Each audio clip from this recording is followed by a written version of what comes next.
Yes, I think we have a lot of things to discuss today, so let's dive right into it. Good morning, everyone. As always, on behalf of the AETC team, Arctic Europe Tourism Cluster team, it's very good to have you all here today on, at least here, a sunny Friday morning. So today we are joined by Andy Fairburn and Paul Wagner from Nordic Tourism Collective as our moderators, and we have an excellent lineup of panelists.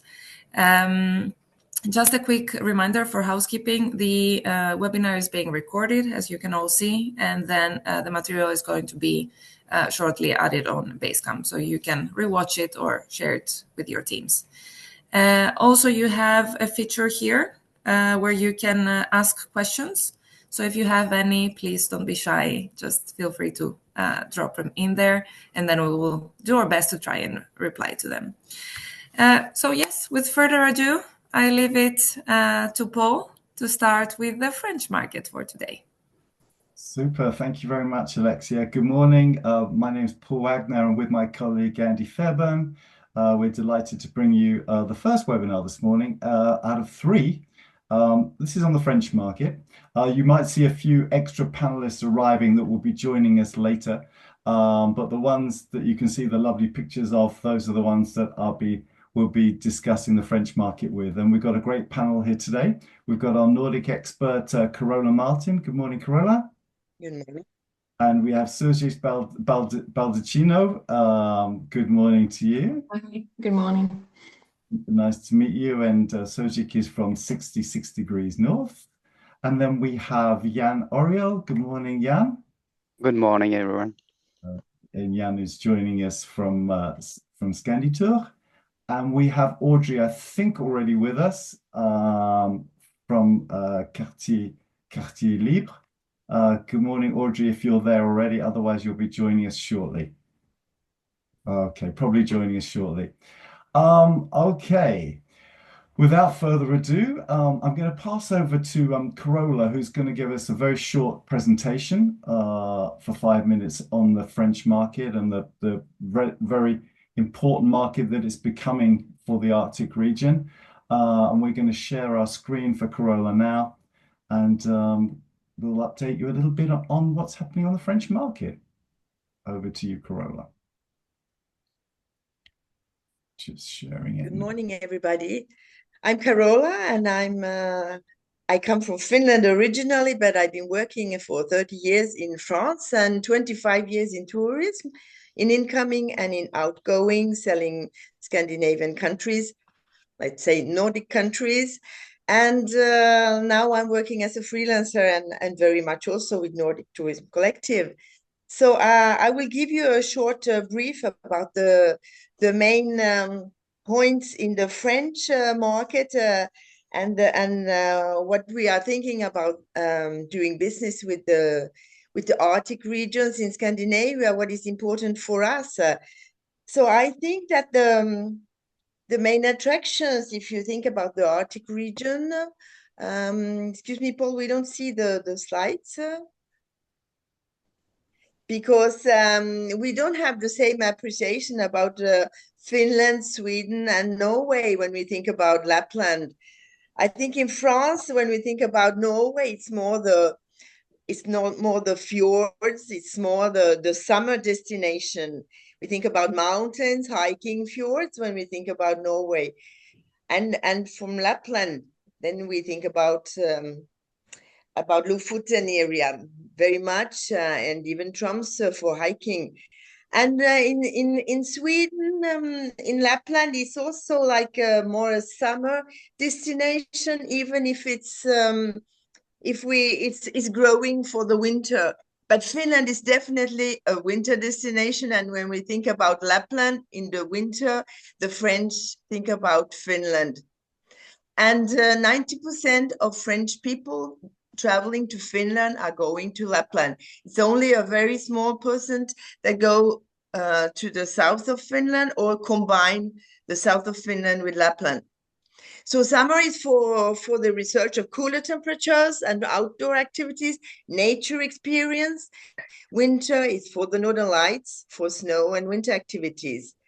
And Yes, the operators are mainly 70% online channels, so it's very important to be online with your products. Sorry, and then we have the 20% traditional agencies. There are very many agencies, about 4,000 agencies, and these are the main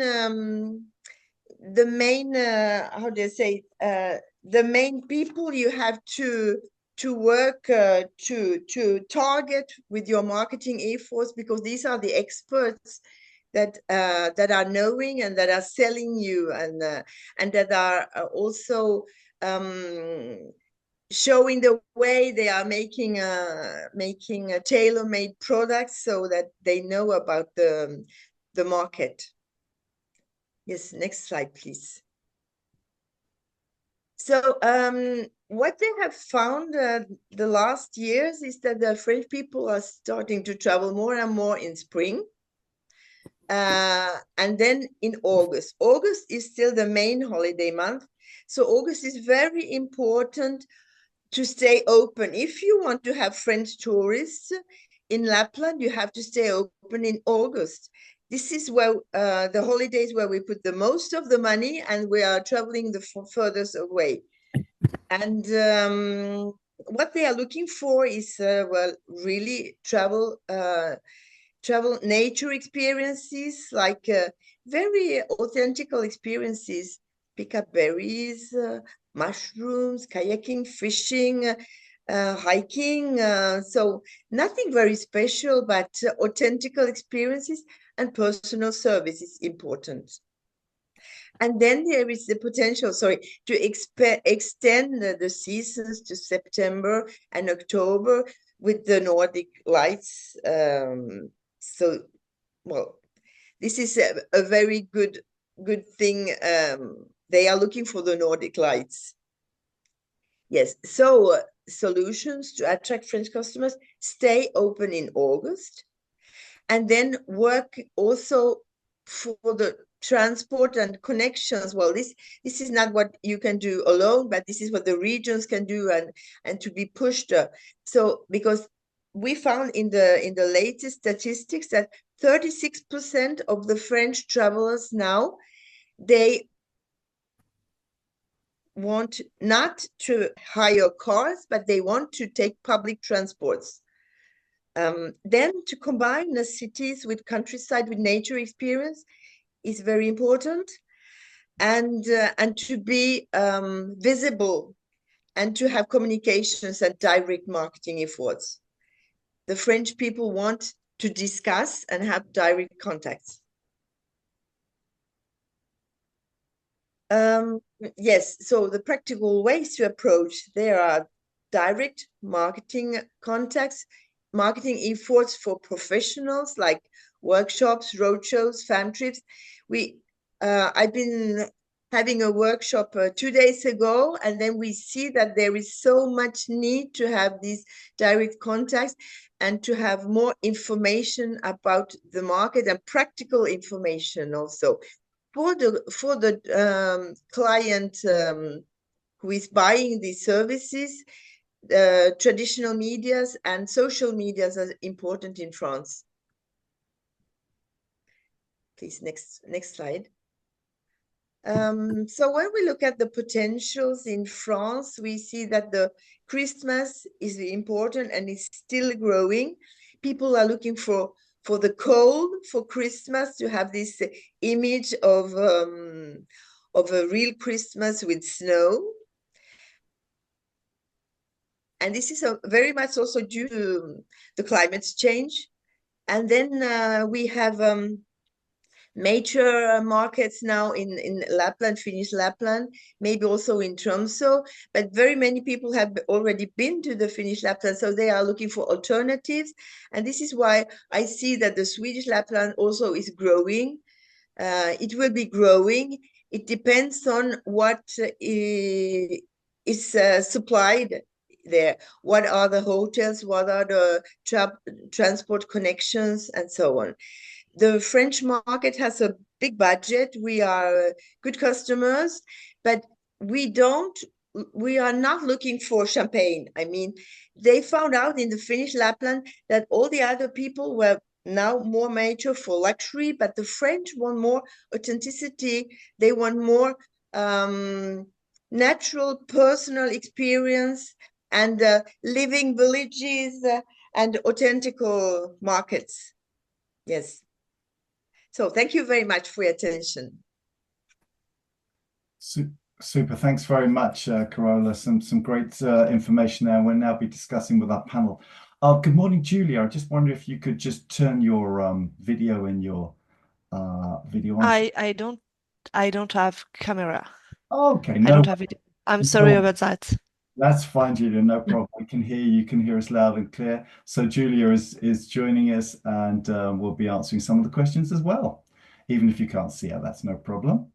Okay, I'm going to fire over now to our panelists. Thanks again, Carola, and start with the first question. And really just to get a picture from you all, maybe you can start with you, Sozic. And maybe introduce yourself as well. What is selling particularly well at the moment for you in the region? And could you give us some information on that? Thank you. Yes, so hi, thank you for having me. So I'm Swazik, I'm the brand manager of 66 Degree North. To tell a bit more about our travel agency, we are a travel agency specialized in all of the northern countries, and we are also specialized in adventure tourism. So a lot of outdoor, a lot of activities like trekking, kayaking, hiking, skiing, all of that sort of stuff. We do groups as well as FITs, and we've been working in the northern countries for more than 25 years. What really works at the moment for us would be the multi-activities product in winter, so in Finnish Lapland mostly. And then in Norway, we will have all of the products that we have with the auroras. And in summer, it's mostly hiking in the Lofoten. That would be our 3 best-selling products. Super, thank you very much. Lovely. Same question for you, Jan. Welcome, and let us know what's attractive for you at the moment. So I'm the product manager for Scanditour. It's a branch of Kioni, a French tour operator. So we mostly focused on Finland for winter, Lapland, Finland, not Sweden yet. But I would say that for our product, for summer it would be near the Lofoten, some escorted tours around this area, and also in the south of Norway we have some escorted tour as well in the south of Sweden. But maybe in the future in the north as well, in Lapland. Thanks, Jan. It seems that there is a variety of operators focusing on different regions, which is always healthy when you focus on your particular preferred area of the north. Julia, can I ask the same question for you? What's selling particularly well and what's interesting for your organization? Maybe you can just introduce yourself as well. Yeah, hi, I'm Julia. I'm from Quartier Libre, and I'm in charge of both stays in Swedish Lapland. So I'm on site during winters, and I'm working to prepare all stays during the summer. That's all. And Julia, what's selling particularly well for you in Swedish Lapland at the moment? Which type of products and destinations are selling well? In Swedish Lapland, we have multi-activity stays, especially around special activities, so snowmobile, dog sledding. They can buy Northern Lights too, and it's two multi-activity stays. Okay, super. So that gives an impression of that. That's super. And thank you very much. And Audrey, I think you're there as well. If you're not, don't worry. But yes, I'm here. Sorry, I had some trouble with the technology. we all do that. That's anything to add on your side, Audrey?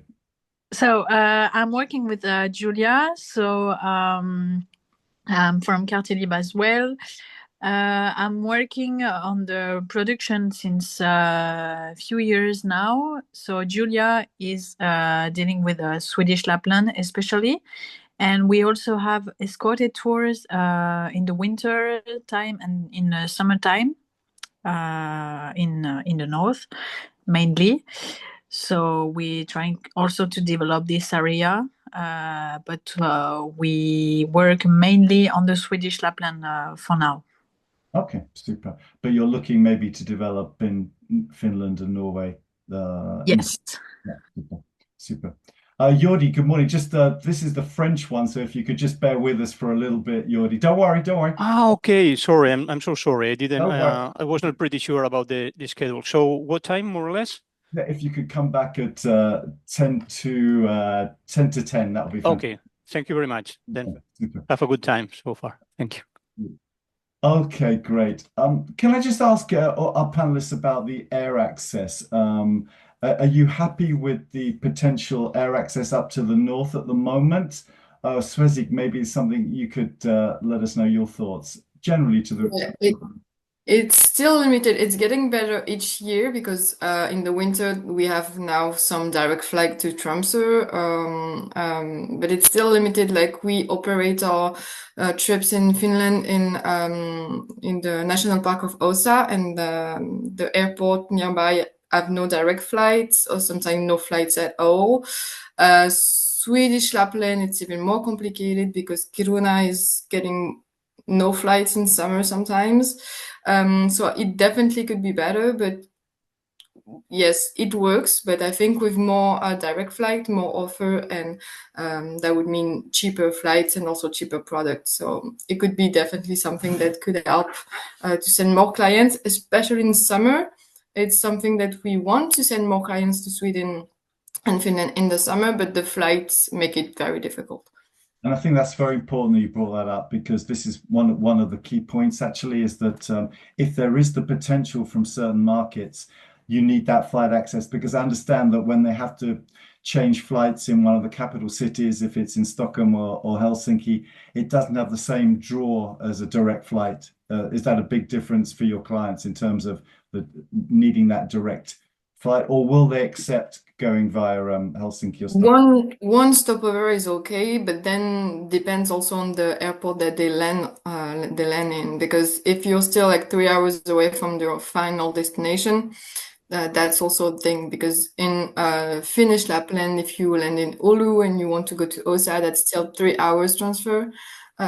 So one stopover is okay. I think French people are used to it when they want to go to the north of Europe. But it also depends on the airport that are open or closed in the season. Sure. And can I ask a question to you, Julia? Do you feel the need for these extra direct flights maybe out of the winter season, or do you feel your clients are still okay with flying via Stockholm as you're looking at Swedish Lapland? French people are really used to have direct flight because we are the center of Europe. So to go almost everywhere, they can have a direct flight. It's really, I think it's important to have a direct flight to go in Lapland. For us, it's really a sales power to have one direct flight from Paris to Luleå. Okay, that's very interesting, and this is what the very much this point of these webinars is, to bring to our audience up in the north the potential. And I think we can hear that France is maybe the market with one of the most interesting potential to develop outside of the winter season. So these points are really very important. Audrey, I wonder if you wanted to add anything on your side. Yes, so as say Julia, direct flights are very, very important for clients. They are used to it, and it's the same for all of our destination. So it's true for the Lapland, but it's also true for Norway, Sweden, Finland, and all other destinations we have. We saw it because with all the dynamic package we have now for the main operators, the clients choose directly their flights when they booked, and they always want to have direct flights. So if we don't have it, we can lose some sales. But yes, it's the flights are developing in this area, which is a good thing, and we are trying to help for that in Swedish Lapland. Super. I think the message is very clear. Thanks, Audrey. Jan, anything you want to add, maybe on the Norwegian side? I wanted to add something for the Swedish side actually, because as all the panel said, that direct flights are really important, and I know that Air France is doing codeshare now with SAS to bring more clients to this area, but at the same time, the direct flights in winter for Kiruna, for example, has stopped, and for us tour operators or travel agencies, it's kind of something that we regret, as we can't develop any product, as Audrey said, it's or Julia, I don't remember, but it's really important for clients. It's a key factor for sales on our end. Okay, that's very clear message. Thanks, Jan. Super. Now we want to just move the conversation a little bit about outside of high season, which it sounds like there's plenty of potential now on the French market. What do you feel? Maybe I can start with you again, Jan. What do you feel is the time outside of December, March, outside the peak season, when you think we can attract the most clients in the future, provided we have the flight access? And we're talking about destinations. We're talking about a different type of products that they'll be looking for, whether it's soft adventure, whether it's hiking, whether it's midnight sun, whether it's northern lights. Where do you think the kind of most potential would be to get the French market and your clients over to that part of the world outside of the winter season? For Sweden, I'm not sure about it, but as Carola said in the beginning, the most travel season would be from July to August for French people, but we see in some other destinations that May is a strong month also for clients, but it will depend, because in our side we don't really offer soft adventures, so it might be something that Sophie could explain a little bit more for this particular part, but I think yeah, this kind of month could be something, as you said, linked to the flight, of course, but would be something that could arrive in the future for French markets. Thank you. I think the French, obviously, when you have the warm summers as you do in France, and it's very easy to go to the Côte d'Azur in the south of France, etc. Obviously, the appeal of going to the north, where it's a little bit cooler, a little bit different experience, could be very interesting. So, Swezi, what do you feel is the potential on your side for your clients? We've had more and more clients each year going to Lapland in the summer.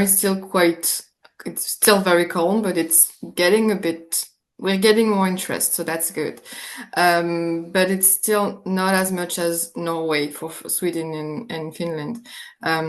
We try to offer something with kayaking, bike, hiking, like we do in other countries. And it's still, I think, in the mind of French people, Lapland, it's to go in the winter to do dog sled and to see the auroras. We know that there are auroras in the off season as well, but September is still not something that French people think about. And also it's completely linked to the subject of the flights. We have some really nice treks to offer, like the Kungsleden, that works really well in winter. We have a lot of groups that go and do it by ski, and in the summer in the trekking area, I think we could get interest, but the flights are difficult, and also it's just not known to the French people that like the landscape, and it's just not something that they think about because they just don't know about it. Unlike the Lofoten, that is everywhere on social media at the moment. Sure. And so do you think there needs to be improved promotion really of the aurora during the August, September, October, when people don't really think of it because there's no snow, when maybe you get the best views of the dancing aurora.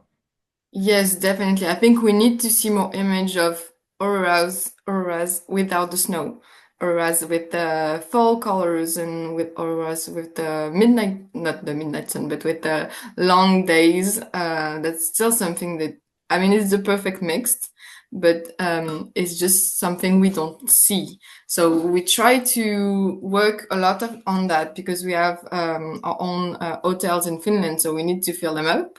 But it's summer, it's still very, very quiet. Okay, thanks very much. One last question, Swazik, while I've got you there. Obviously, the prices probably during the September, October period would be a lot less than the traditional winter period.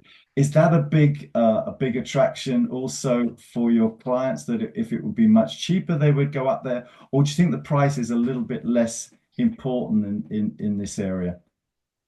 I don't think it matters that much because Lapland is, for most people, it's a trip of a lifetime because they've dreamed about seeing the Northern Lights and they've dreamed about sleeping in an igloo and all that stuff. So yes, it can be cheaper, but if it's not exactly what they want, I don't think they would go anyway. Very, very clear. Thank you.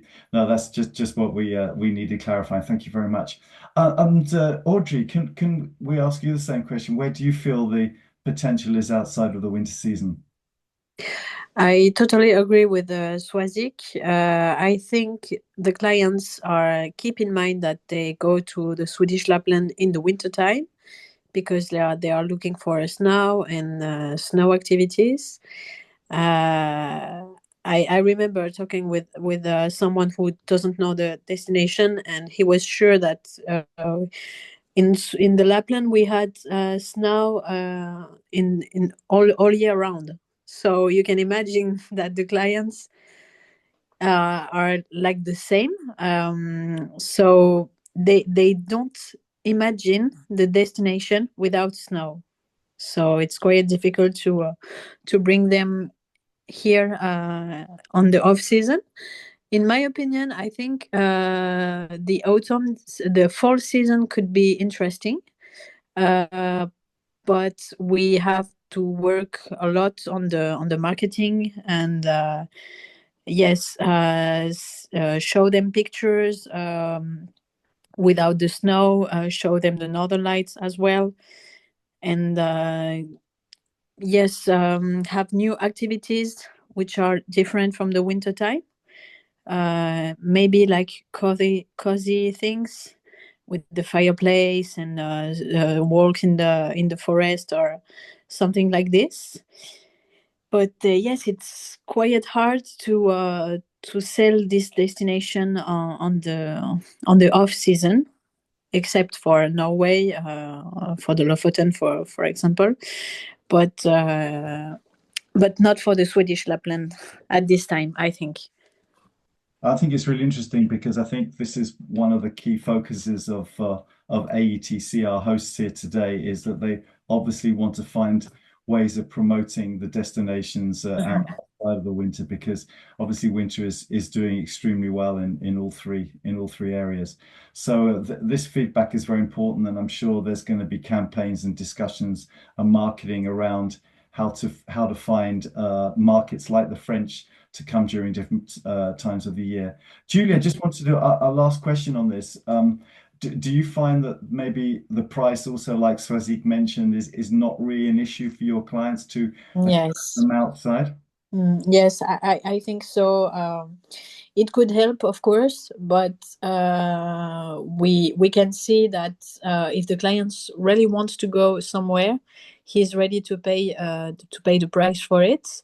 And maybe if the price is too low, he's starting to think about is it the right moment to go there, because I'm not sure going at this moment.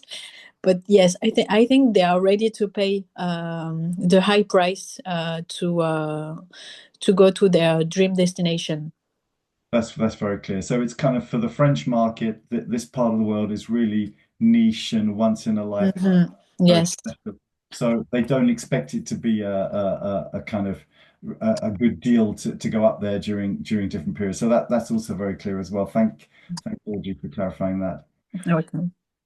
Next question is a little bit more practical, and it's regarding response times.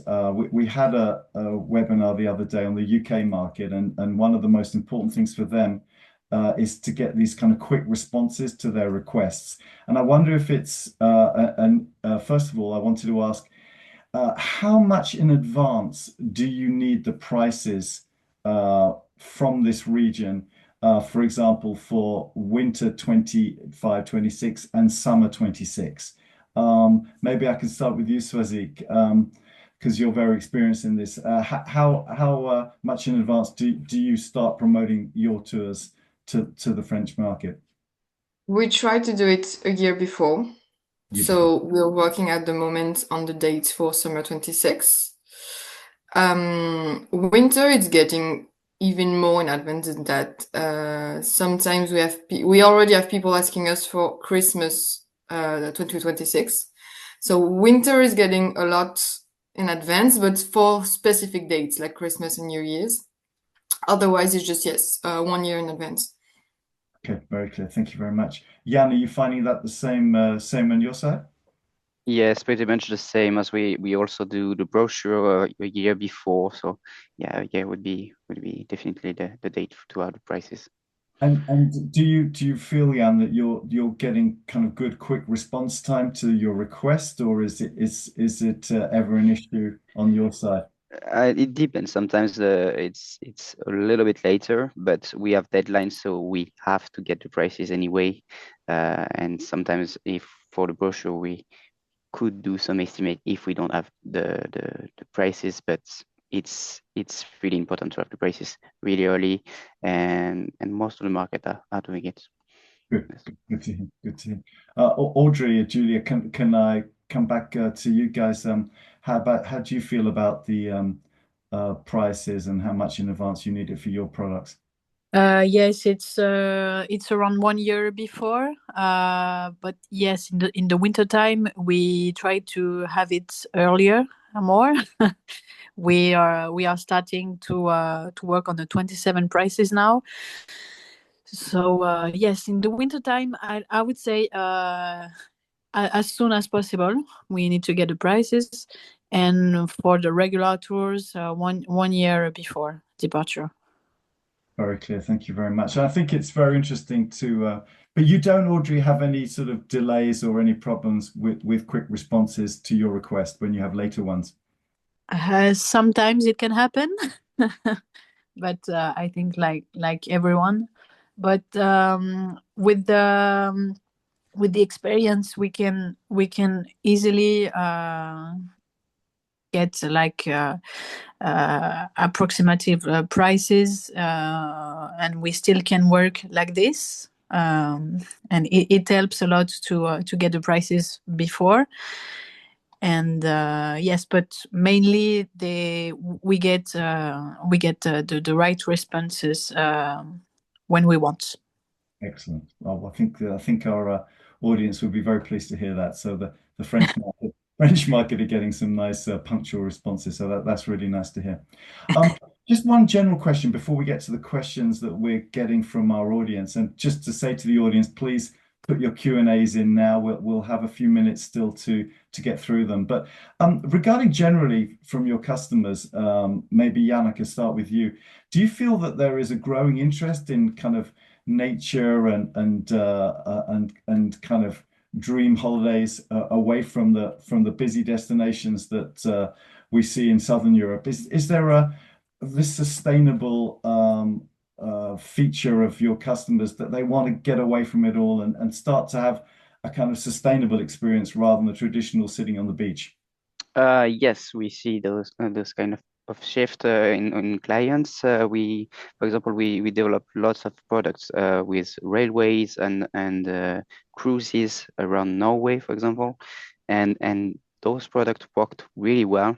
So I really think that there is a shift for clients that they don't want to go in the Southern Europe and spend like 7 days on a beach, and and with crowded people. They want to experience nature and travel with sustainable transport mean. I think this is really interesting. I think France is maybe one of the European markets that's kind of most advanced. And Carola, I was going to ask you on this one because you're the kind of expert generally on the French market.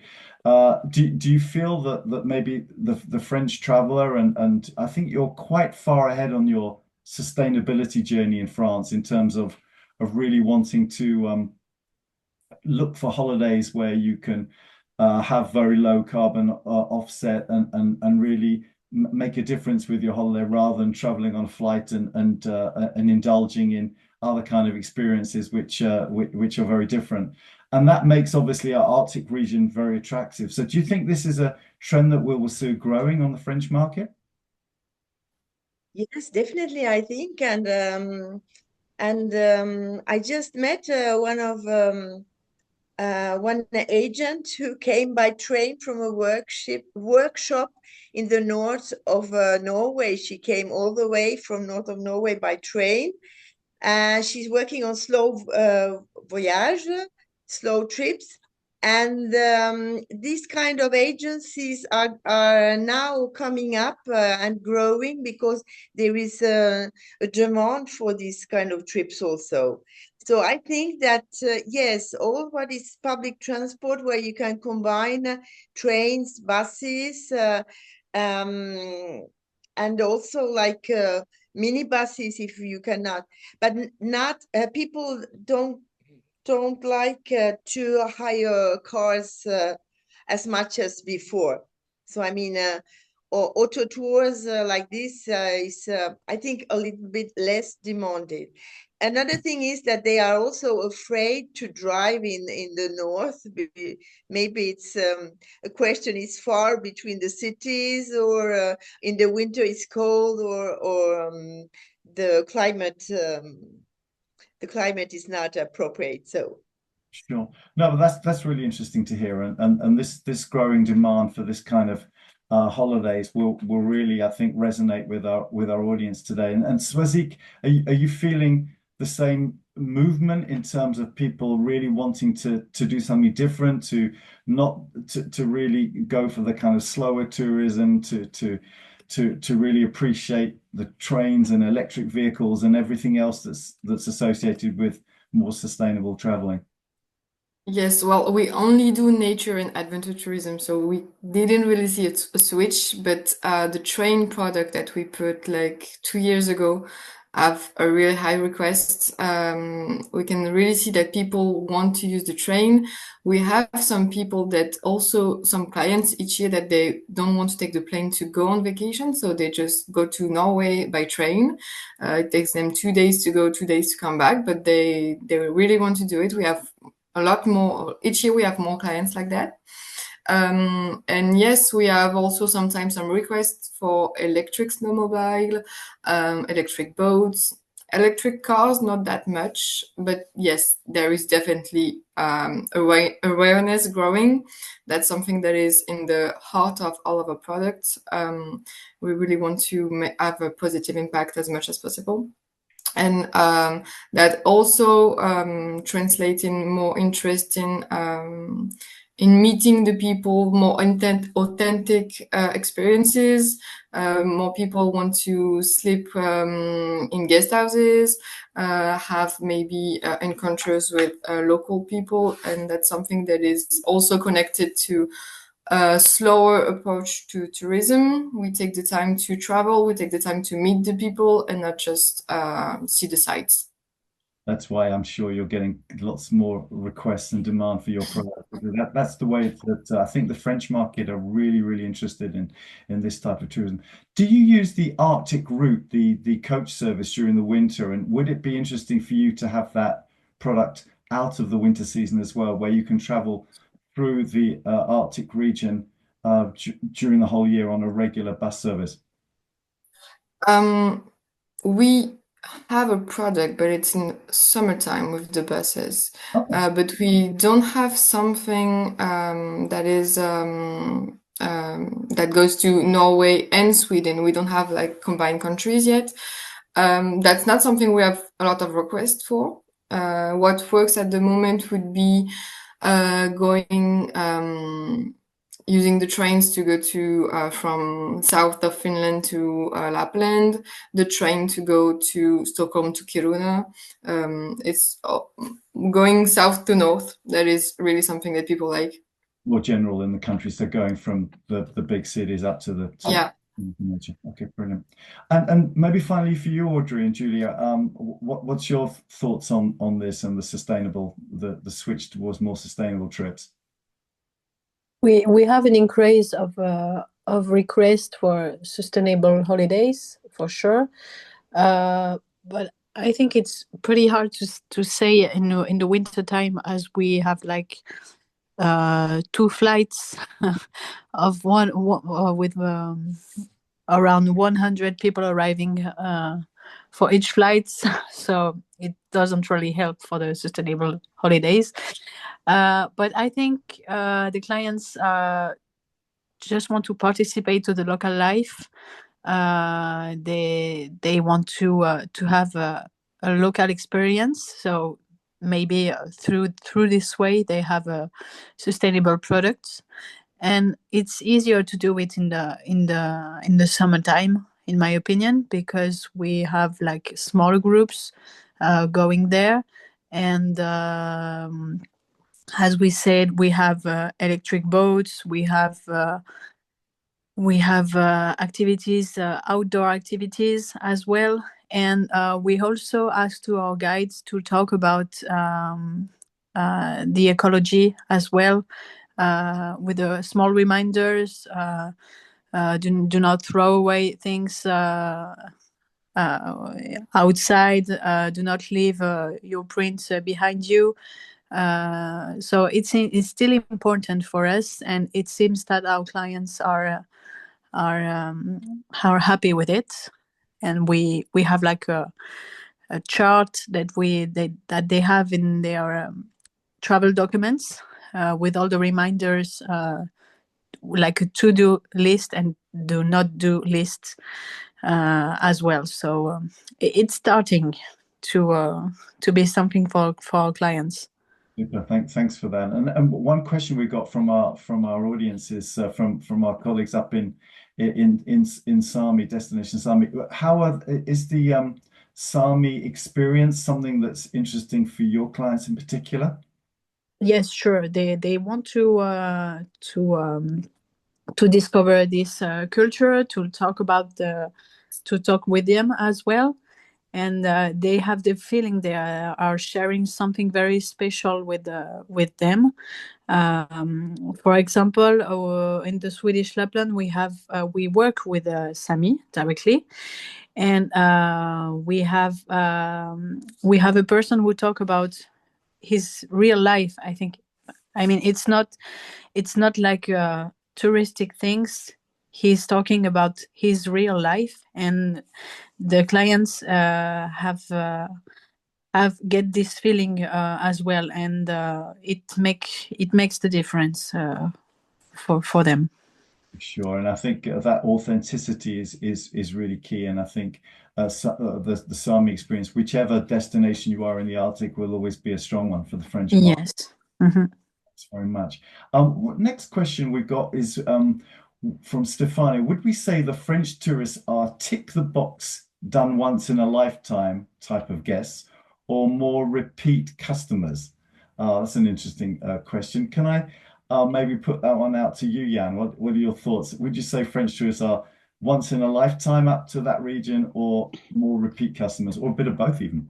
Yeah, I would say both. I mean, for Lapland, that's would say once in a lifetime destination. They want to go there at least once in their life. But in some areas, I'm not sure for any countries, but for in the south of France or south of Europe, they go multiple times. So I would say both, but for Nordic countries and mostly for Lapland in winter, I would say once in a lifetime. Super. Beautifully answered. Thank you very much. We've got 2 more questions. First one is an anonymous one, but how important is it for you to see the press, the media activation from different destinations in the Arctic. Can you correlate articles about destination companies with increased requests from clients? So how important is the involvement of the media? Carola, is this something you could maybe shine a light on? Is something that how important is the media in terms of getting the message across from the region to the French market? It's very, very important. I mean, if there is a program in the television about one region, you can see it directly, all the requests that you get afterwards. And we are very, if you are selling these markets, you are very attentive what is going on in the press and in the TV. If there is if there is a program about the Finnish Lapland, you can see it in the requests you can get. So it is very, very important. Thank you very much, Cora. Very clear. And just a final question for our French panelists. We've got a very interesting question from Martin in Tromsø. He would like to know if any of the, maybe Swazik is something that you may have experienced.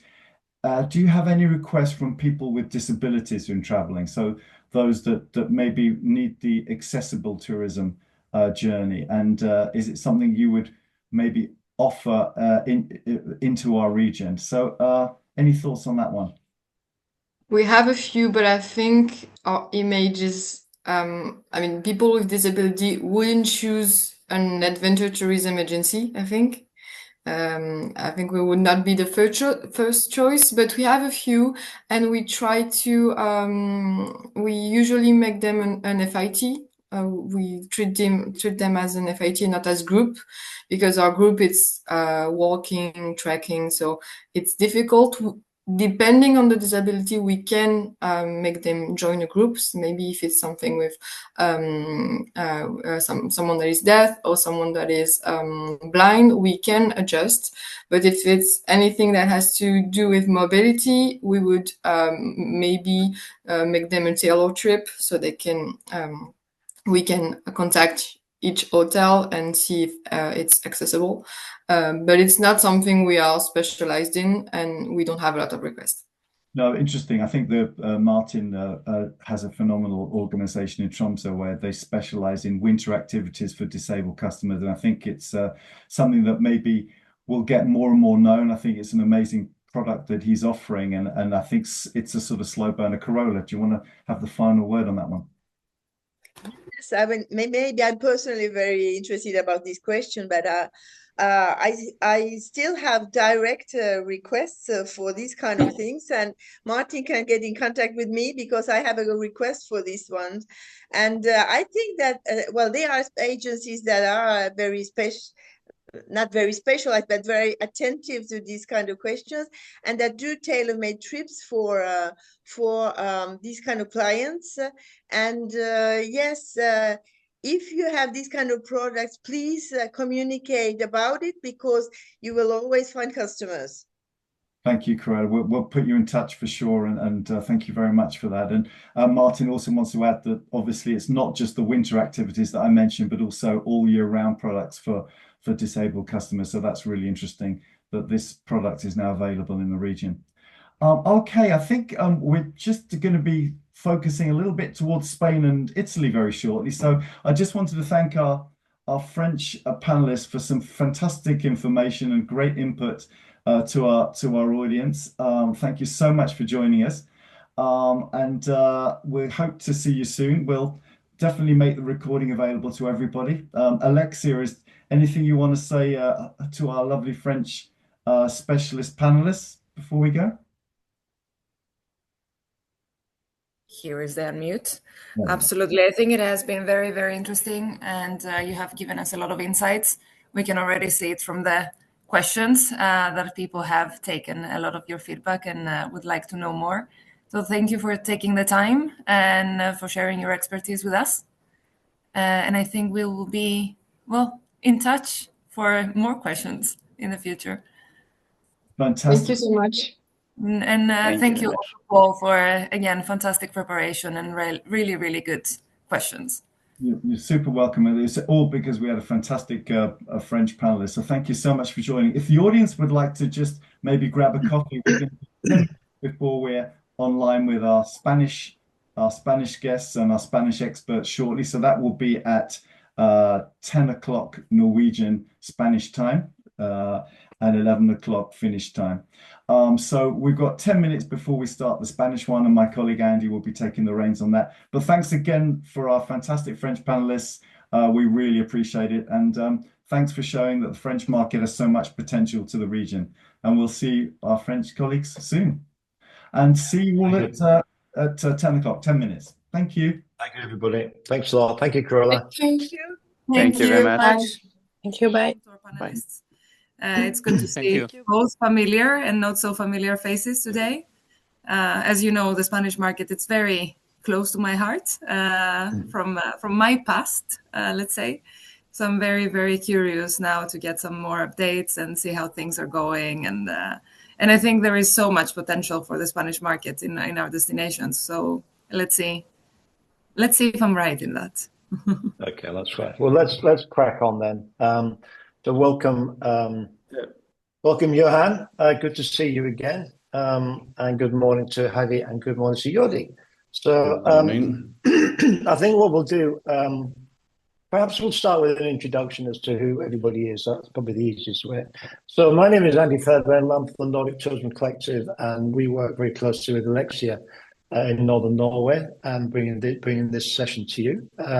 But the most important man, I guess, who has helped put this together is Johan Cavallini, who is based in Barcelona. And perhaps, Johan, you could introduce yourself and perhaps in turn then introduce the other two chairs on the panel, Jordi and Javi. So perhaps over to you, Johan. Thank you very much, Andy. Do you hear me well, everybody? Perfect. Well, I am Johan Cavallini. I'm a former director of Visit Sweden in Italy and Spain. And now I work with Nordic Tourism Collective as a source market partner, and which is great because in that way I am connected with the markets in the same countries. And with me, I have Javi and Jordi. They are representing both important tour operators and with different segments, and I think that was interesting for the discussions that we will be having after the small introduction slides that I will talk about. Is that okay, Andy? Or Javi, do you want to continue? No, so but maybe perhaps Javi, you want to introduce yourself, tell everybody who you are and what company you represent, and then after that, perhaps Jordi, you could do the same. That would be great. That's fantastic. This is Javi Galvez. I represent and the CEO of Arctic Yeti. Arctic Yeti is a family company focused in adventure travel in the Nordic countries. We are focusing niche segments like Spanish speaking, but also Italian and German speaking. And our main core is very small groups doing adventure travel, but with boutique accommodation. We have been in the market for the last almost 20 years. Perfect, thank you. And Jordi? Hi everybody. Well, Icarium is the long-haul travel tour operator brand of the group World to Meet. World to Meet is the travel division of our mother company, Iberostar Hotel Group, that I guess most people knows already because we have more than 100 hotels all over. We started 5 years ago, and we are moving around 35,000 passengers per year already here in Icarium to more than 120 destinations. But we are quite specialized, and that's the reason Johan told me to be here, I guess. We are quite specialized in Arctic, basically in Lapland in Finland with about 5,000 passengers per year, basically in December, using special charter direct flights to Rovaniemi, Kittilä, Ivalo, and those places. And in the last couple of years, we are trying to improve a little bit more, going farther to the north, going to North Norway also, and other sort of destinations a little bit unknown already. Yeah. That's fantastic. Thank you, Jordi. So let's crack on. Yeah, just going to share my screen, Johan, and then perhaps you could just walk us through a very brief introduction to the Spanish market. Absolutely. So, as I said, I used to represent Visit Sweden in Italy and Spain. So, my focus also on this in this presentation is a bit more Swedish issues. But anyhow, I will be general because, of course, you can't speak about only Swedish Lapland when you speak about the Arctic region or Lapland. So, and the main attractions of the Arctic regions are quite similar for the two markets. We have the summer activities or the summer is attracting some people because of the cooler temperatures, but the market, except for Norwegian and for Norway actually, that are more known for their summer period due to the cruise business, it's quite limited. So the winter, we have the Northern Lights, of course, that is still attracting a lot. Snow and winter activities are the most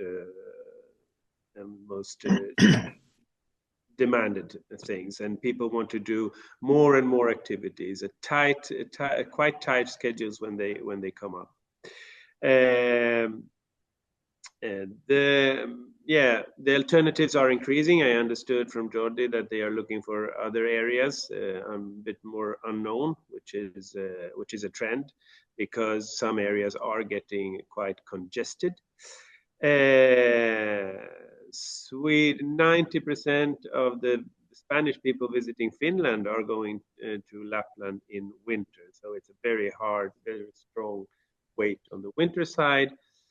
Sweden is rising as an alternative because of very good flight connections to Finland and less, unfortunately, to Sweden. As I say, we can go further, Andy. So Christmas is growing. Lapland is growing generally.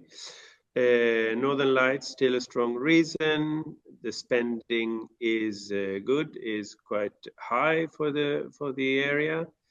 We have several new low-cost routes flying directly up. Everybody are going more or less to the same places, which is a plus in many ways, but it can also be quite challenging for people that work there or that have. I think the tour operating can become more complicated. We have new legacy carrier routes, interesting ones. There is a higher interest for sustainable products, and also tour operators are profiling themselves with that. Higher interest for authenticity that we mentioned before, and the ecological part is important. We can go further, Andy, please. So. Potential to extend the seasons. Yes. Well, the most important thing, and which the three Laplands that we are speaking about here, they are some of them are better than the others, but I think the key is innovation of and supply, and really understand what the people are looking for in order to innovate the products. And find an alternative and nice things to do also during the summer. The Northern Lights could be sold, for example, in September and November, September to November, where it's easy to see. That could be one way. We have the Bothnia coastal routes. We have interesting projects that are also highlighting areas which could be a thing to promote also for the tour operating.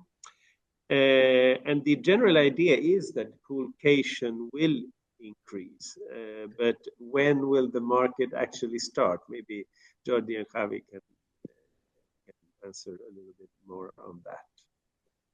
Okay, So, thank you. Yeah, that's. Well, I was going to say, should we? Yeah, you got another slide. Yeah.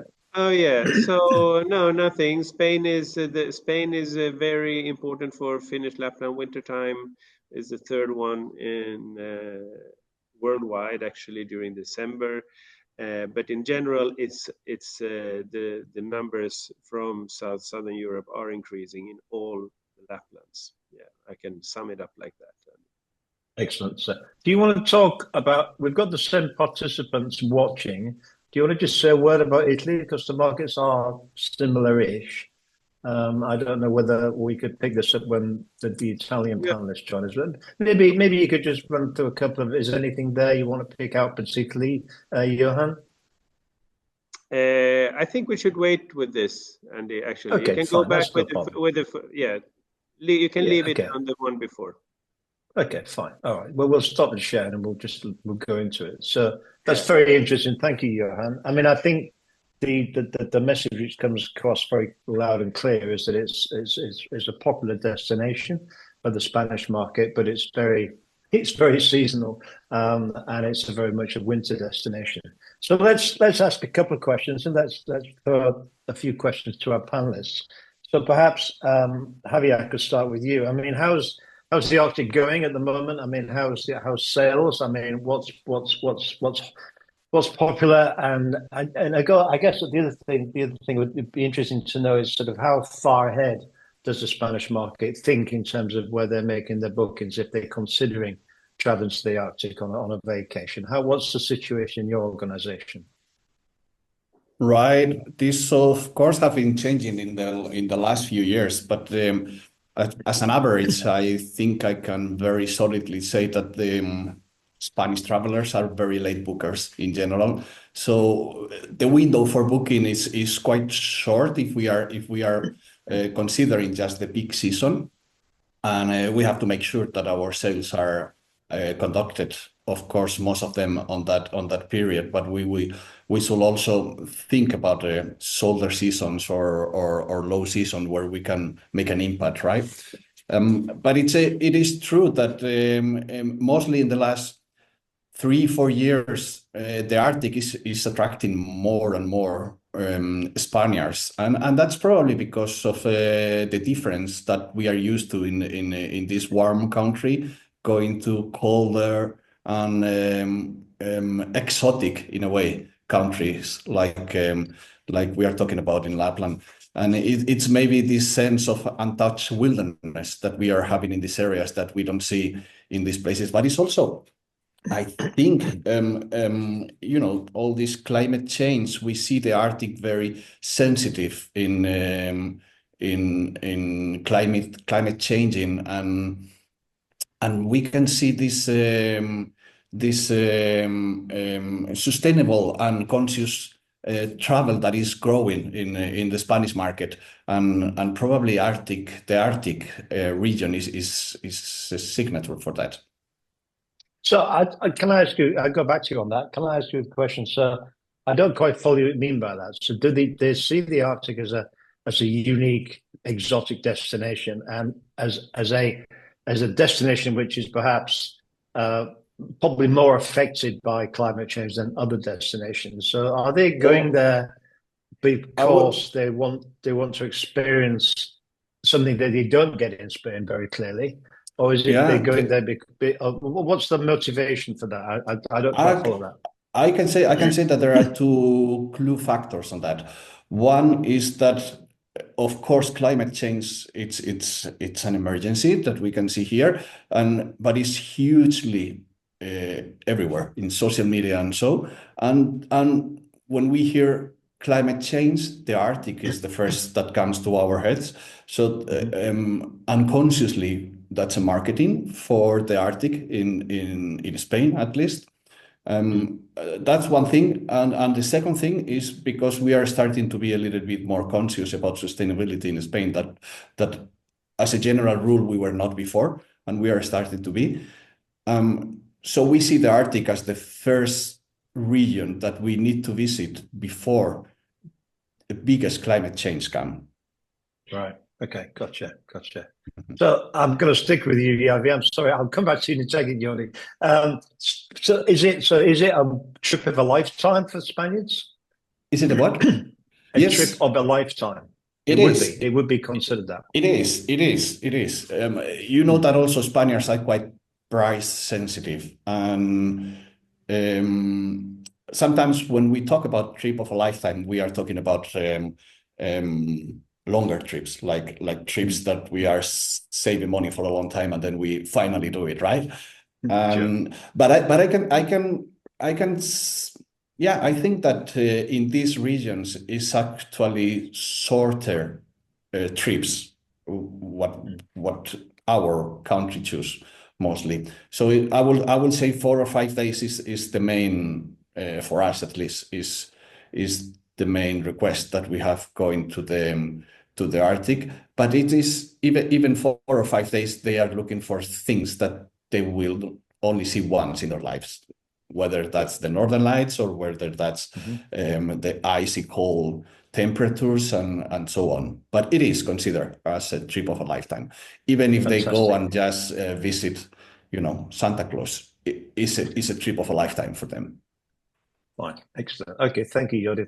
Sorry, Yodi. I tried to keep you waiting. I was pursuing specific angles of questioning there. So for you, Yodi, you obviously have many destinations. Have you seen an increase in interest in the Arctic region generally among the Spanish market? And again, I guess you have the same patterns, or you see the same patterns in terms of the booking patterns for the Spanish wishing to travel. I guess it's short booking periods, etc. I mean, what's your feedback from your organization? Yeah, well, first of all, I'd like to point that the segment, the niche of clients we are focusing is quite different from those from Javi, okay, from Arctic Yeti. So we are more focused in, let's say, conventional and families sort of clients, not so adventure sort of trip, even though I must agree with Javi a lot in what he was talking about sustainability and about climate change, that people is more and more aware of that in our market, especially concerning to the Arctic. And one of the things that has helped a lot to that, unfortunately, it's the lack of snow in the beginning of December of last year and 2018. Okay, because we've been suffering a lot with that, because unfortunately our market is too much focused in December, not only in winter, as you were talking before. I wish it could be whole winter from December to April, but it's not like that. It's basically December, where we have big bank holidays in beginning of December, the 6th and the 8th of December. And then we join this with Christmas, New Year, and our Epiphany. So if we talk that we have about 4,000 clients in December, 2,000 are traveling the first 6-7 days of December. Wow. Then okay. The lack of snow we had last year, and if we remind a little bit also in 2018, it's one of the things that people is reminding this year. They remind it perfectly. They associate this with climate change, so people is more conscious about that. There is an awareness in the market. Answering to your question, well, I cannot agree with Javi about that Spain is anymore a last minute market. So we are starting to sell our December charters in January in our big Fitur fair in 20th of January, more or less, so 11 months in advance. And we must start contracting and buying 13, 14 months in advance. Otherwise, we are late in the market. Other markets as UK or German or the Netherlands are buying much more in advance than us. So our competitors are not anymore, and it's been like this for the last years, are not anymore Javi or other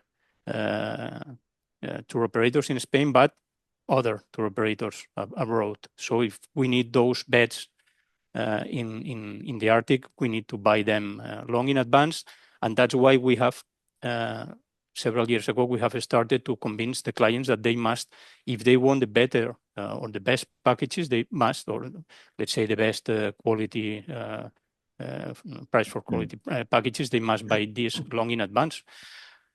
Just to give you an example, nowadays we are at about 70% of our December charters sold out. So wow, okay. in our case, it's not a last minute market. Mm-hmm. And further to that question, then Jordi, is it easy for you to obtain the prices in advance from the suppliers in the Arctic, or is that easy? Do they have the prices ready for you? Or would you like them a bit quicker? No, it's not. In those regions, basically the partners, the providers, they know already they have to send the prices and the packages long in advance. They know how is this working, and it's not a problem. I mean, on the other side, we are not getting better prices for buying so long in advance.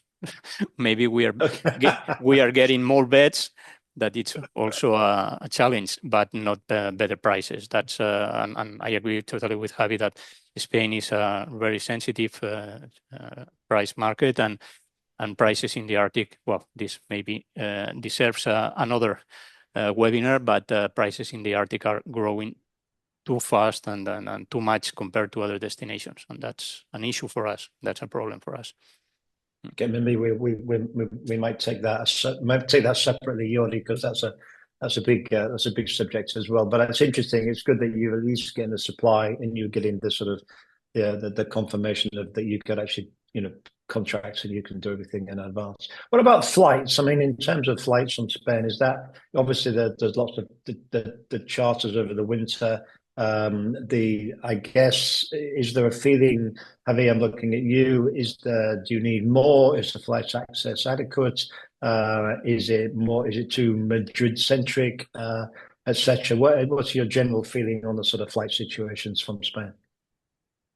Well, yeah, that's an issue that it's of course improving little by little, but we are still struggling with, in this case, with direct flights to some clue destinations in the Arctic.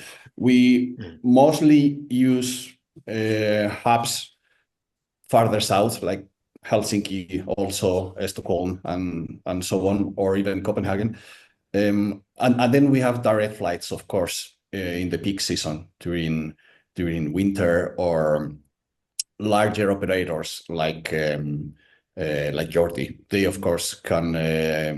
They have charters that they use, and of course I know that that's sometimes difficult and challenging to operate those. In our case, because we work with very small groups in a very different frame.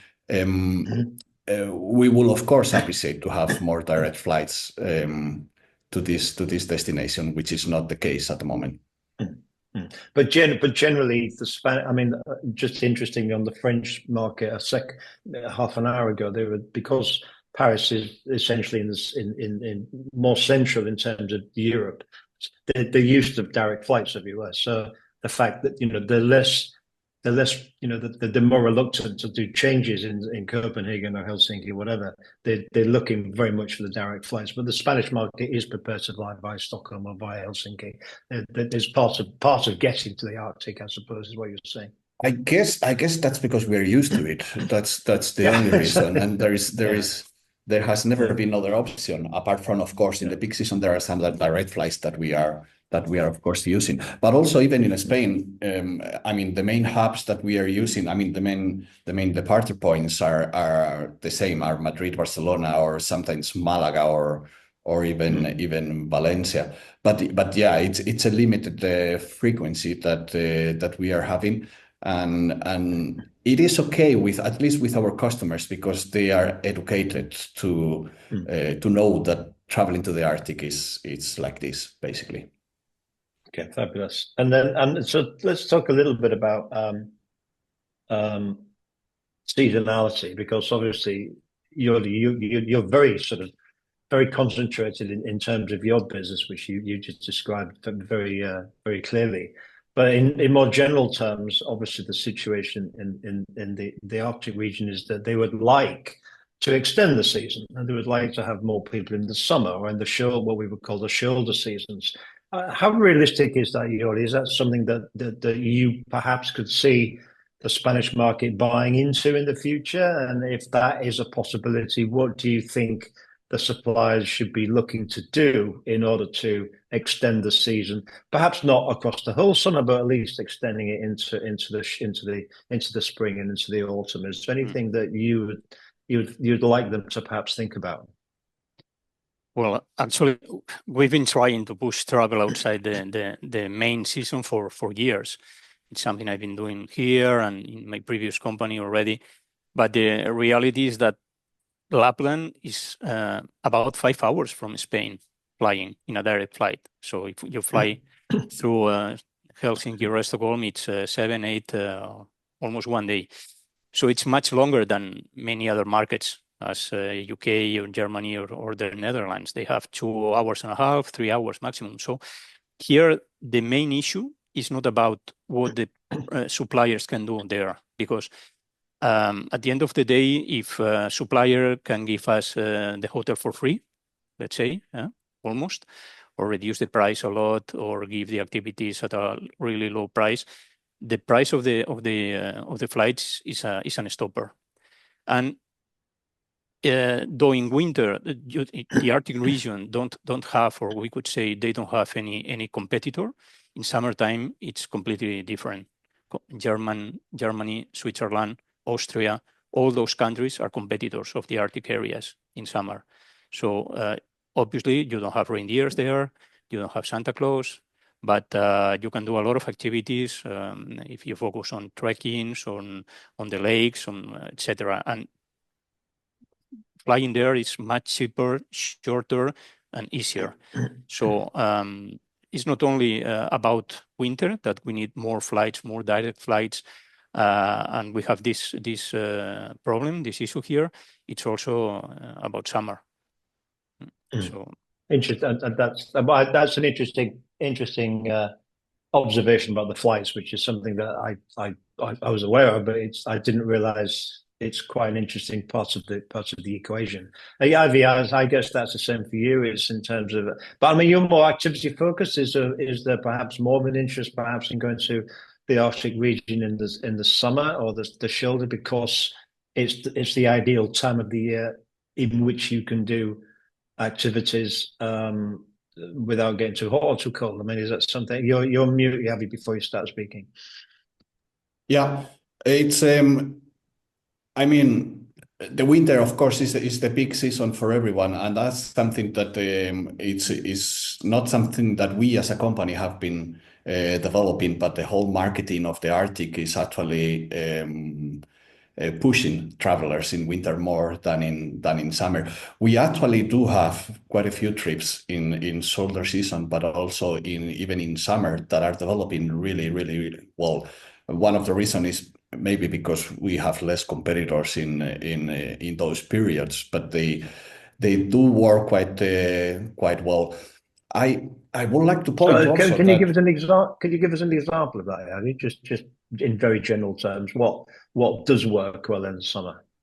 Well, actually, canoeing in rivers, they do work quite well. It's an activity that Spaniards are used to in Spain, and they are interested in doing it in Arctic regions that they didn't know that they could do. But also hiking is quite popular. The whole Lapland has a very good structure in hut-to-hut trails, where you can go hiking from one place to another. In winter, you can do it, of course, and we also do it in snowshoes or skis. But in summer, for hiking, it's fantastic, and it's definitely not as crowded as winter, I would say. For us, it works quite well. Fantastic, thank you. Yeah, and I'm just going to go back to you actually, because you visit Sweden.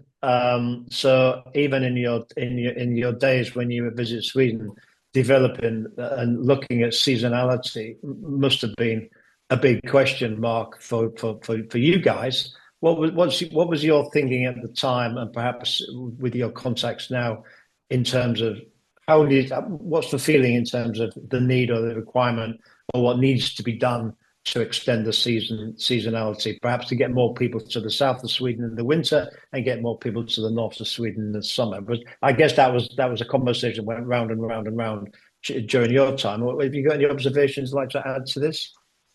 Well, the problem with the massification and the problem with the great increase in tourism has, I think, it has become a problem more in the latest years. Actually, I mean, when we were working, we were more into increasing the numbers. I mean, I'm speaking about before COVID, right? So we didn't have that effect from COVID itself with all the naturalistic things that people want to see, and so it was. There were different tones at that time, I must say. I mean, it was more about availability, accessibility, and no, it didn't. Maybe through events in the big cities, but that's what was about it. It's a quite recent problem.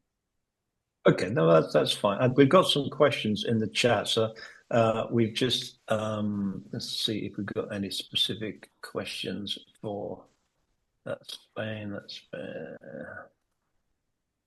Madrid, Tromsø.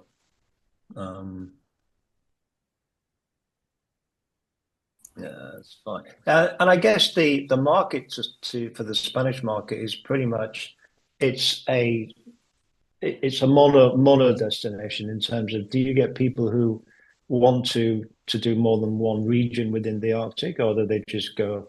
So this is perhaps more into you, Jordi, perhaps rather than Avi. There are sort of communication routes across the Arctic region which one can utilize. Do your clients seek to do that sort of thing? Second part of the question is, are they willing to embrace public transport, and is that something which is regarded within the Spanish market as a viable option? Yeah, that's a good point, Andy. And actually, I was going to add something to what has been already said about trips in summer, or let's say fall or autumn. And one of the main topics that obviously it's something you cannot market directly, but it's something really important here, is safety. Okay, so people go into those places is basically thinking that okay, we can go by our own to walk wherever. We can take a fly and drive route and take a rental car, and we can leave this almost open wherever we want without not any risk. And it's obviously for all the suppliers listening right now to me, they might think, okay, this is a stupid question, but it's not that much here in Spain. So yes, the advantage of taking regular transportation, a bus or a train by your own, going alone, and if you speak some English and so, it's a real advantage. And this is mainly the sort of clients we have. We don't have that sort of clients as Javi doing canoeing in summer or asking for those sort of activities, but we do have those clients that want to rent a car by their own, go to a cottage in the Lakeland area, take a train to go to the Baltic coastline. So more in the south than in the north, because going to the north means to add a flight, and it's much more expensive. But since we have a lot of airlines flying to Stockholm or to Oslo or to Helsinki, then this sort of trips in southern part of the region, it's easy, and it's something quite demanding. Okay. And Avi, I guess your market is very much sort of mono destination because of the nature of what you do. So out an area, do some activities. But it's a question we covered on the French. So if you're hiking, perhaps, or you're walking, is that self-guided, or do you have guides who? How does that work? I mean, without sort of going into your products in any huge detail, but the Spanish in general, are they prepared to go it alone, or do they want their hand held pretty much on a day-by-day basis? Yeah, that's also shifting a little bit. It used to be only guided strictly and 100%. But nowadays we are doing some self-guided tours with a lot of indications and a lot of details in the documentation, and it does work, and they are coming along little by little. But again, at least 90% it's guided, and you are right that we concentrate in one area normally, and we don't visit many different places, just that area. Okay, fabulous. All right. I don't know if there's any more questions. We need to move on to Italy fairly soon, which is a bit of a whirlwind tour around Europe this morning, but it's fantastic. And we've already got David and Patricia with us, who would seem from Italy, which is fantastic. So we've sort of concluded our session on Spain, and I'd just like to thank Javi and Jordi very much for your contributions. It's been very useful. Johan, you're going to stay with us, and we're going to talk a little bit about Italy now. Javi and Jordi, you're welcome to stay if you want to. It's entirely up to you. But if you want to leave and go back to work, and that's fine. But thank you for your time. Thank you for your contributions. It's been very interesting, but I'm sure our participants enjoyed your comments very much. So again, on behalf of everybody, thank you so much. Thank you very much. Thank you very much. Yeah, thank you very much. Thanks for facilitating this. It was great. Thank you. Bye-bye. Bye. Thank you. Marco, so Johan, let's do it again. So we're now in Italy. We've had a very interesting session this morning talking about the French market. We had a quick fly through the Spanish market to the Arctic. So David and Marco, welcome. Good morning. We're talking pretty much about the Arctic region. So perhaps we'll do it again, Johan. So perhaps you would like to introduce our two guests. In fact, no, let's skip you, Johan. Let's go straight to David. So David, please introduce yourself. Tell us who you are. Tell us what your company does, and give us a very brief introduction to your business. Yeah, okay. So I think some of you know me. Sure. You expected to see Christina, so you expected a nice lady, and then you have a bird man. So okay, don't be shocked, please. So I'm operation manager for group tours here in Giver. It's I think I don't know, but I'm here since a lot of time. But as probably you know, we are an Italian tour operator that have both group tours and FITs customers.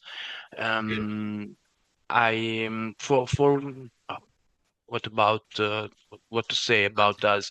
I think we are cooperating with a lot of you here that are watching this webinar, and thank you for the good cooperation we always have.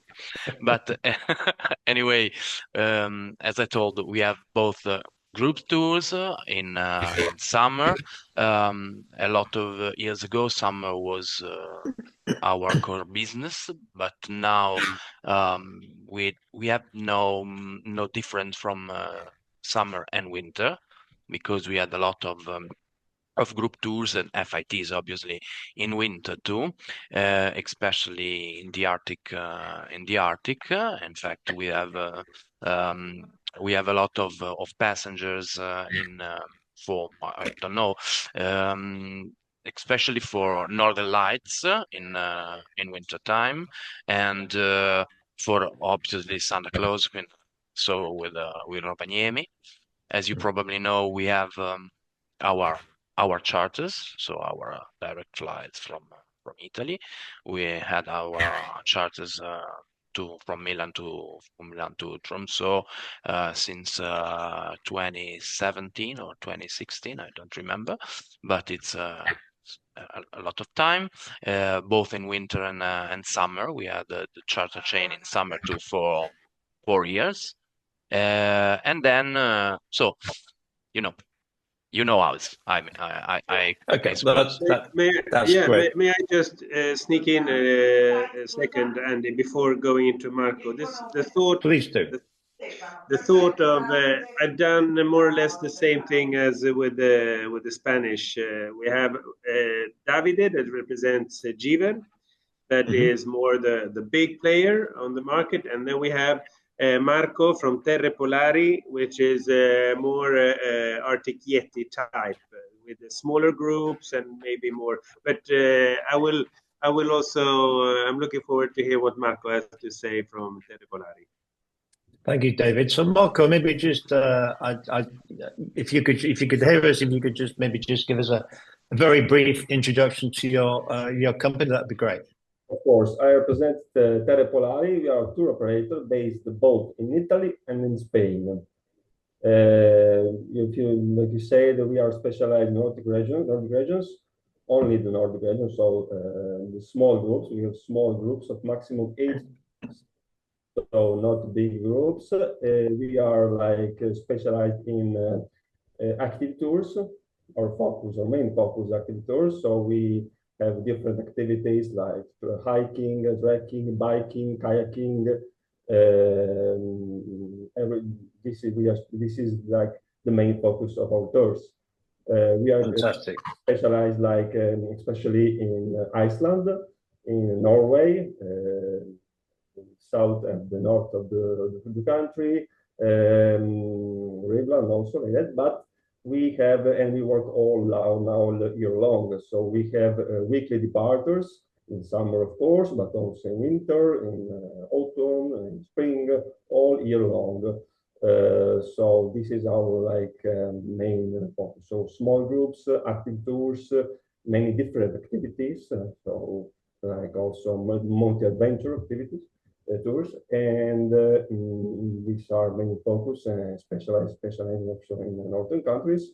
This is so especially Norway and Iceland. Okay, thank you, Marco. That's brilliant. So we've got a very similar sort of setup to what we had in Spain. So that's great. So Johan, I'll just give you the mic for 2 minutes. Do you want to go through? Should we just go to that one single slide that we have for Italy, and yeah, I think so. You could perhaps you could explain what that is, and then we could just then we go back to the panelists. Well, so there you go. Yeah, perfect. No, as it is for Spain, for the Spanish market, we also have an increase from the Italian market. So due to a lot of circumstances that we don't have to go into now, but it's a fact. And the Italians actually, regarding Swedish Lapland, has become the 5th most important market this year or last year. So a huge increase and positive effects on that one. So what happened now, and why are we looking at this slide? This slide is a kind of extract from interviews that we conducted to a number of tour operators, 15 in total on the Italian market, to catch up some insights because of the project that we are looking into, creating a direct flight from Italy to somewhere in the north. In this case, it was Luleå in the Swedish Lapland. So we did some interviews to try to find a base and try to see the feasibility of a route like that. And these are the takeaways. And I thought these were interesting too, because it's a kind of a feeling of what's happening on the market. So, well, accessibility and more flights are needed was one.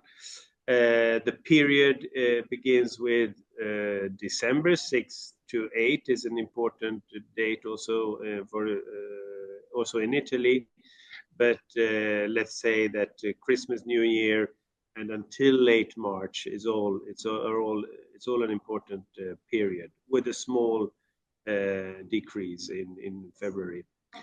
A large majority goes out from Milan, from the Milan area. Tour operators they would like to sell more Sweden. The groups are generally not so big among Italian tour operators, which can be an interesting input for many of you. There is a problem with the massifications. They usually stay in hotels with a high standard. That the accommodation level is quite important. Early bookers, the winter package is booked earlier and earlier, which is a trend that is quite uncommon for the Italian market. And the average is, like we said before, like for the Spanish, is 4 or 5 nights and filled with activities. So many activities, no matter what the age. This is a little bit the outcome of this. Yeah. So with that, I would say my 2 minutes passed, and we can start off by asking people, the professionals.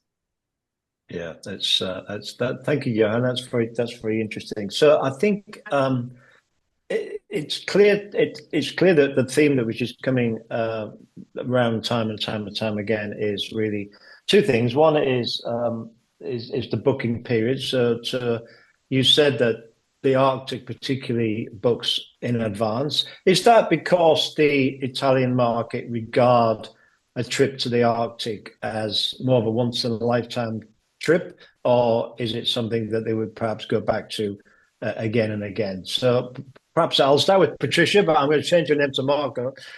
So maybe Marco, if you want to answer that question. Well, how do the Italian market regard the Arctic? Is it one they'll only go once, or is it something that they'd consider to visit more than once?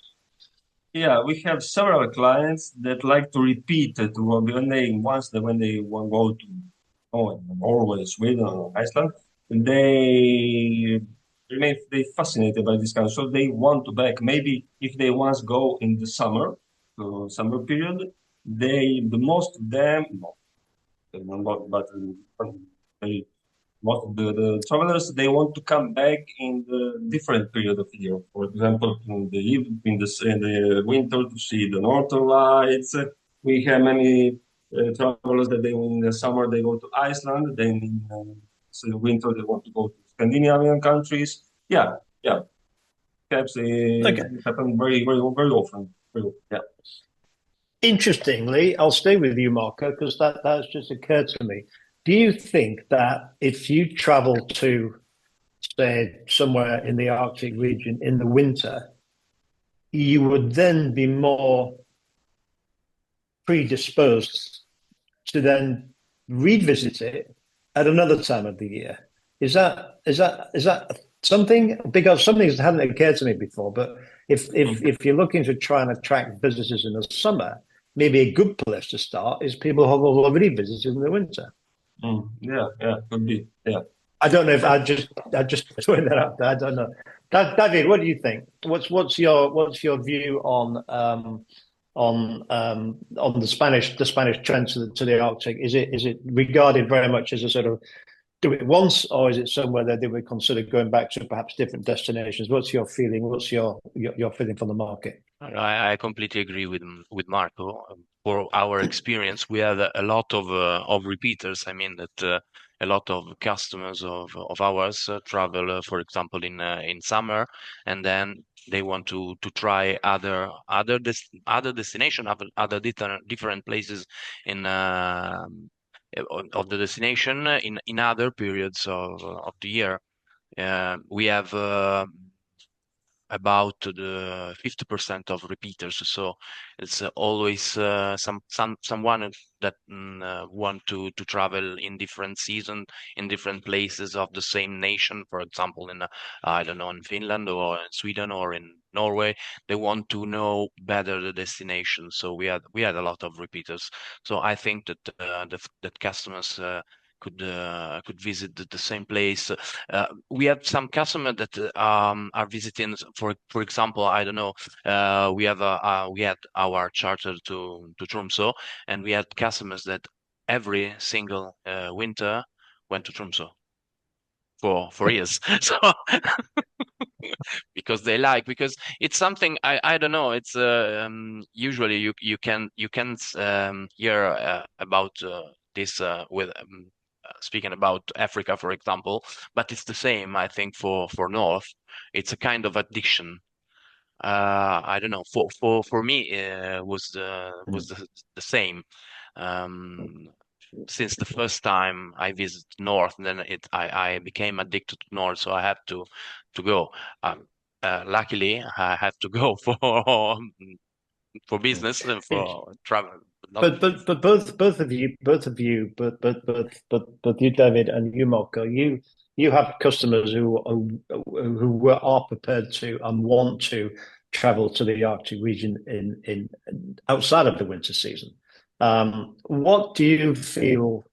And I'll start with you, Mark, I suppose. What do you feel the suppliers in the region could do more of, or less of, or adapt in order to encourage more Italian visitors to try Arctic destinations in the summer season, or even the shoulder spring season? So you may get some business at the moment who are traveling in the spring. How can they get more business in the spring? How can they try and avoid the congestion that we see in Tromsø, for example, and actually sort of try and encourage people to go at other times of the year? Is there anything that particular that stands out that they can do? And does it come down to flights at the end of the day? Is that an issue? Yeah, for example, in the summertime, it would be nice to offer them some typical activities like kayaking, canoeing, some adventure activities, or the phenomenon of the midnight sun, for example, like that. And the other reason for the other like that, for example, with Italy, we had some there are not so many direct flights. For example, this is another problem from. Even from the main cities, but especially to the Lapland, there are not some. Maybe sometimes we have to do like a double scale, do some distance or like this, for example. Yeah. Also in the autumn period, obviously, it'd be nice to offer some excursions, some hiking nature, or the first northern lights, like that. Okay, so it would be the types of activities on offer. Which are more adapted to the summer seasons, which will be attractive to the Italian market. And what about you, David? I mean, you have a mix of different types of products. You say you have charters. I assume they only go in the winter. So what would it take for you to put your first charter on in June? What would you need? What would they need to? And what would need to happen in order to even consider doing something like that? I think he might be frozen, actually. He's frozen. David, you're frozen. Maybe, I don't know. Okay, we'll go back to. We'll stick with you, Marco, because you're not because frozen. we had. Oh, he's back. He's back. So sorry. That's okay. So you've frozen momentarily, David. I have some troubles with my connection. I don't know why, but I'm sometimes always freezing here. But anyway, our charters are mostly in winter, as I told. And in the winter period, we experimented the summer charters, but it was quite difficult to fill the planes. But in winter, it's not a problem. We start from December with Rovaniemi, with Tromsø, and we have this year we will have something different because we are leaving in a kind of way our operation in Tromsø because it's too crowded, because we don't I don't know, we don't want to give mass tourism, but a kind of good good tourism with the good services, and Tromsø is not the right place now for this. So obviously we will stay in Tromsø with regular flights from Milan, but we decided to move our charter operations from Tromsø to Ivalo, because it's easier, not easier for us, but it's easier to sell because customers are not an idiot. Because if prices are rising in a crazy way, obviously customers are not so stupid to continue to go the same place and spend a lot of money, because in Italy I think customers, tourism is quite money sensitive. So you have to offer or you have a wonderful product with a luxury and something like this, with you can spend a lot of money, but you have a good service. And we want to offer this kind of services to our customers. Tromsø now is a mess. Prices. I get that. So one way of avoiding the crowds in Tromsø in December is to offer them Tromsø in May, for example. I mean, I think what I'm trying to get at is there anything, because we have lots of sort of Arctic suppliers here watching and both live now and on recording, is there anything that they should, if you think that they should be thinking about how they can promote their regions in seasons which are not so popular? Is it a question of coming with new products? Is it a question of demanding more flights? Is there anything? I guess there's no sort of easy fix, but what's your feeling? Yeah, you can try to promote destination in other periods, okay? But if you don't have good service in the peak period, okay. It's difficult. I mean, we had a lot of complaints for I don't want to make names, but for some structures and the level of some services during winter. So how can I try to push other periods when services in the peak periods are so poor? Respect of the costs. So all costs are very low in the shadow period. So in the springtime and the autumn, or it's very difficult to push this kind of products with our customers. I mean, as I told, we have customers that are quite I don't know. They want something not luxury, but unique. It's something. It's a good product, not mass product. Yeah.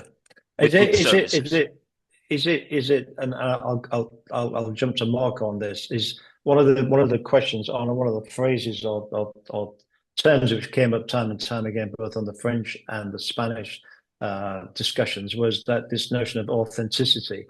And people want to go and actually feel as though they're receiving an authentic product and an authentic service rather than something else. I mean, I guess that's also a feeling that the Italian visitor would be looking for at the same time. Yeah, because they're looking for some like a unique product. No, you can, for example, our clients, they when you go to these destinations, they are very expensive, so they're looking for something special, something new. No? And this is very important when you have to spend so much money. They want something very you realize their dream to have everything is going perfect. So yeah, it's very important for the and are your clients independent, or are they still relying upon a bit of hand holding, as we would say? So if they were going to do some hiking or some walking, for example, would they want a guide? Are they prepared to do self-guiding? We are specialized. We don't have so much self-drive too. We have group tours. So with the guide is always them. Guide with hiking tours, guide, and so. But is that specific for your company, or do you feel that's more specific for the Italian market in general? No, this is our market, but there are many people from Italy. For example, many Italian customers, maybe they want to go on the self-drive tour on their own, but maybe they want a guide for some banking, something like that. But yeah, another solution. But I mean, my knowledge, having sort of done various hikes across Europe, and I always bump into Italians with rucksacks, and they're crazy, and so I can imagine sort of activities are something that's very popular to the Italian market. We're running out of time, and I'd love to stay with you two guys for ages, because it's actually very interesting indeed. But I'm conscious of the time, and I don't want to keep you too long. Johan, do you want to add anything to this debate at this stage, or what's your, in terms of, if you had to summarize the Italian market to the Arctic, how would you do that? And putting you on the spot slightly, I apologize, but if there's something that you'd like, a thought or comment you'd like to leave with the participants? No, I think the Italian market is well represented from David and Marco. We have these two big segments that are interesting for the area, for the Arctic area for sure, because you need volume, but you also need the smaller groups which may sometimes better work well or some better work with the actual accommodations that are present, the cottages and all this, or special smaller accommodations. So I think it's a very complementary market for the offer that the Arctic has. I think also it's a demanding market, so it's good to bear in mind a little bit what David has said. I mean, good service and right service during peak seasons also help to improve the shoulder or the lower seasons. I think it's a good fantastic stuff. All right, that's great. David, do you want to add anything? We're gonna close down very soon. But if you want to add any final words you'd like to add to anyone who's listening, who's an Arctic supplier. Anything you'd like to add perhaps about the Italian market in general? Anything you should think about for your particular businesses? How they're is gone again. So I'll throw the same question over to you, Marco. Are there any special sort of idiosyncrasies that they should perhaps think about when dealing with the Italian market? But anyway, sorry, I tried, but I saw That's you okay. Don't worry. like this, so freeze. And what are we? What was the question? Because I was the question very simply. I mean, just in a couple of words. I mean, if you are one of the many Arctic suppliers who's watching this recording, are there any particular idiosyncrasies that they perhaps should consider when dealing with the Italian market? I mean, Johan said perhaps they want good service and all the rest of it. Anything else that they should think about? Or I mean, the Italian market, frankly, is growing very well, and it's growing tremendously to the region. Yes. The Italian market is going very well. We are happy because we are now looking at our sales statistics. So we are up than almost 40% this year, and we are already selling very well winter too.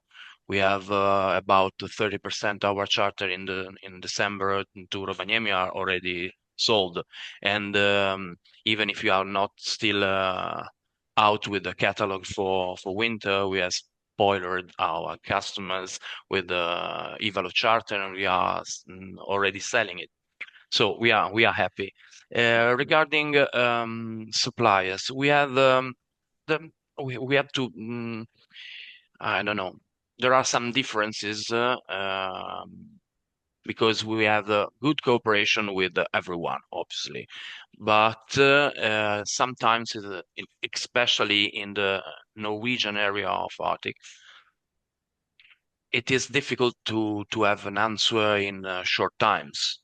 and this is very it's I don't know, it's annoying because you have customers beside you that are asking for some services or something, and you can't be able to obtain an answer, or you have to wait a couple of weeks to have an answer. So it is especially true in the Norwegian area with someone, not with all